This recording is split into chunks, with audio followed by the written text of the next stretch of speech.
Why is New Zealand such an expensive place to live in? Now, this is a question that a lot of people are wondering, because it shouldn't be this expensive, right? To start things off, New Zealand is very isolated and is very far away from a lot of countries in the world, which is why it's so expensive. And this is simply because shipping costs is what makes it really expensive to live here, especially when it comes to buying food and groceries. Because of the import taxes and the shipping costs, this is the reason why food is very expensive here, because the only way these businesses are going to make money off consumers is simply by hiking up the price a lot higher than what it originally is supposed to be.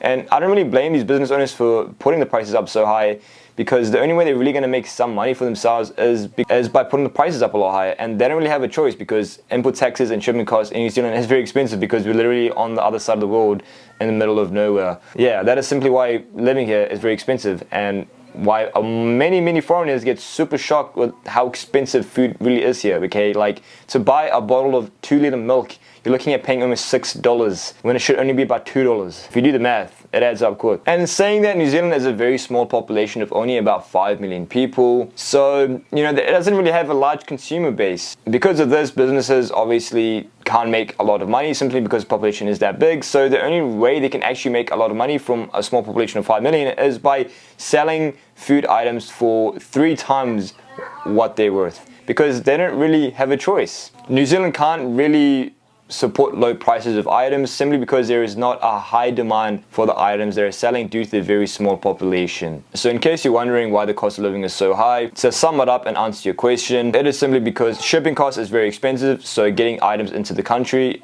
costs a lot because import taxes and other things as well. And on top of that, there is not a big population in New Zealand. There is not a high demand for food and fuel. Therefore, the only way supermarkets and petrol stations can make their money is through by hiking the prices a lot higher than what it is originally worth, simply because the demand is not high enough for them to make a lot of money through selling goods and services for a cheap price. The only way they're really going to make their money is by ripping off middle class people and locals like myself. Now, moving on to the next one, it is the low wages as well. Now, in terms of wages, it's down here, and in terms of expenses, it's up here. The reason why the wages is so low is because the economy is not big enough to give people a high amount of money. So as you can see, it is a bit of an issue having a very small population, because it just means you got to pay a lot more if you want to survive in the country. And this is the reason why a lot of Kiwis move over to Australia, because Australia has a big economy and Kiwis can get more money and have a better life. Because in New Zealand, no matter how good the economy gets,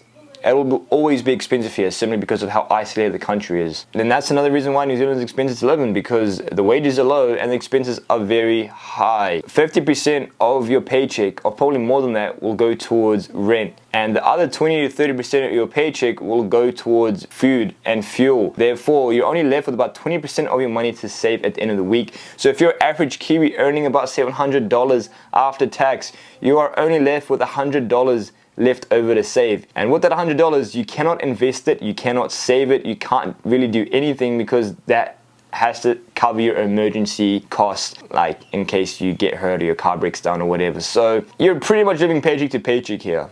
Even if you make good money, you barely get by. Another reason why New Zealand is so expensive is because of the housing market. Houses are very expensive in New Zealand. It is probably, I think, in the top 10 or top 15 most expensive places to buy a house. And there are many reasons for this. First is the immigration. A lot of people come to New Zealand to seek a better life, and because of this, the demand for a house goes up, and landlords are able to charge a way higher rent because obviously the houses are in demand. And because of the way New Zealand is, it doesn't have a lot of flat land. Therefore, making a lot of houses is actually a huge issue, because we are surrounded by water and mountains. You can't really build a house without a flat surface. And because of this, there is not enough houses being built. And that's why a 3-bedroom house will cost you almost $700 to $800 a week, which is how much your paycheck would be. Yeah, if you do the math, that's a lot of money. And the biggest issue is a lot of people that move to New Zealand want to stay either in Auckland or Wellington. And because of this, Auckland and Wellington just become more and more expensive to live in, because everyone that moves here does not want to live anywhere else, simply because of how boring everywhere else in New Zealand is. Because of this, and how there's literally no city life in other parts of New Zealand apart from Auckland and Wellington. That is why it is so expensive to get a house here. And another big issue is tourism.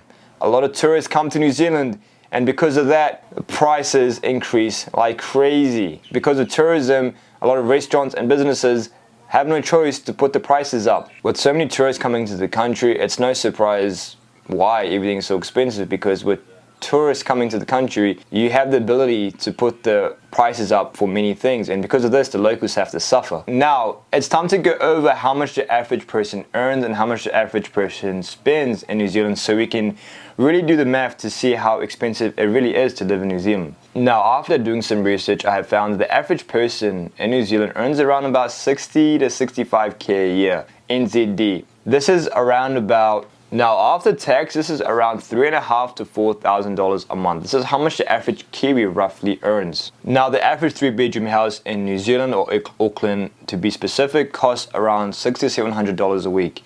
So if you do the math, in about a month's time, say the average 3-bedroom house is about $700 a week, you are looking to pay around $2,800 a month just on rent. So if you're earning about 4k, 60 to 70% of your paycheck is going to rent.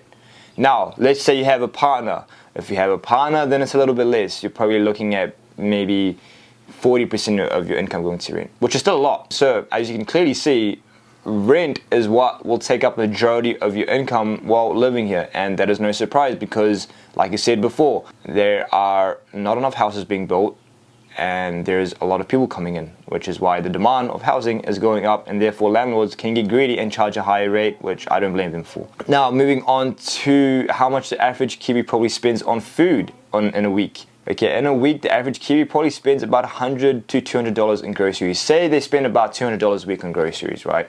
Trying to feed their family and kids. This adds up to around $800 a month. So now you're living paycheck to paycheck, because if you add $800 on top of the $2,800 you're already paying for rent, that's about $3.5k. Now that's about $3,500 gone in that month from that $4,000 you've earned from work. So now you're left with about $500 to save. Now keep in mind, this is how much like a high-skilled worker earns in New Zealand. 70k a year is about what a high-skilled worker earns in New Zealand. So now you can clearly see that if you're on minimum wage, you're not going to survive in this country. So if you don't have a job that pays you very well, and you've got a family to feed, and you got rent to pay, you're not going to survive in this country. Like, you're simply not going to survive. So there you guys go. That is why New Zealand is a very expensive country to live in, and it might not come as a surprise because, again, we are very isolated and shipping costs is very high for food and other goods and services. And on top of that, tourism and the high demand for housing is what has caused the prices to go through the roof. And to clear it all up, New Zealand is in top 20 most expensive countries to live in the world. So it kind of sucks, not gonna lie. And to top it all off, if you love traveling a lot and you love to go overseas, you might want to live in somewhere else, because you know the average ticket you got to pay here to go to like different countries in the world is close to about $2,000 to $3,000 just for the ticket alone. So yeah, you're gonna have to break the bank if you want to go on holiday, because it ain't easy. Because again, we are very isolated, we're on the opposite side of the world. Therefore, going anywhere in the world is going to break the bank. I hope this video helped, and I hope this sums up the reason why New Zealand is so expensive. So if you are looking to move into the country, don't be surprised to see how expensive everything is here.